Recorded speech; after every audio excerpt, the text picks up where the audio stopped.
Hello, my name is Jacob Lawrence and I'll be doing the value proposition video today. So I just got off of work and I figured I'd do it now while I still have my clothes on that I do to work, which is a polo, khakis, a belt, and like tennis shoes like these. Since like nurses and other therapists, occupational therapy assistants like me are on their feet all day. So what's my value proposition? So the basic value proposition for most occupational therapists is to help their clients remedy or restore whatever deficits they have in areas of occupation that they have that is keeping them from being independent or living their lives the way they want to.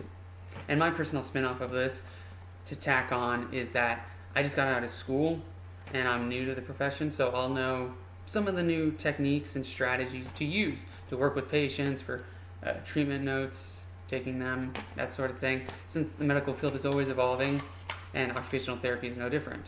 And I may know things that my coworkers may not, it's always possible. Number two, does it support where I'm going in my career? I believe so, yes. I want to keep going into the graduate program, get my master's in occupational therapy, be a registered occupational therapist, and I think it can apply there too. I'll learn new strategies and techniques as well. How do others truly see me? Physically, emotionally, socially. So physically, I think they see me pretty well. They see me as somebody who can handle the rigors of the job, who can transfer a patient who's like over 200 pounds from the edge of the bed to a wheelchair, max assist. I can't do that, by the way. Emotionally, I try to be really emotionally mature at the start because I'm only 21. And I know a lot of people figure that I'm immature and I don't really care about the job. So I try to make a good impression at first, and I'd like to think that they see me as mature and emotionally stable. And then socially.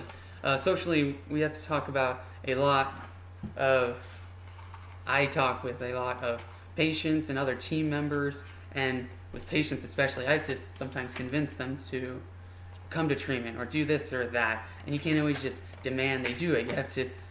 Sometimes you have to build rapport with them over days or weeks so that it's easier to work with them. What are the gaps? I could not be as emotionally mature as I think. I could be letting things slip. I could just be completely immature at times. I don't know. I mean, I may think I am, but who knows? They may not think so, and I guess that's what matters in this case. Socially, I could not be maybe communicating as effectively as I can, and I've already kind of had that problem at my job, and I'm already trying to work on remedying that. And that brings us to the next question. What behaviors do I have to change or develop? I need to change, like for treatment notes, I wasn't communicating as effectively as I could have. Emotionally speaking, I could ask for advice. I could look up, continuing education units or something like that could help. Go to emotional classes, how to build rapport, that sort of thing. And then number 6, how do I know if it's working? Now, the best way I know if it's working is to get positive feedback from your coworkers.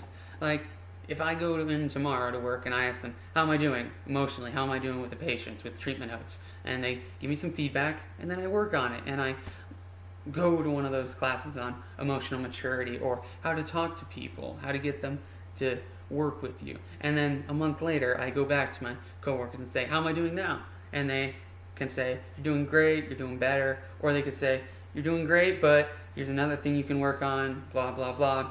And it just keeps going back and forth. Feedback is the best way that I can think of to to find out if the results are working or not. Remember, it's positive feedback, not negative. That's the video. Hope you guys enjoyed, and that's all.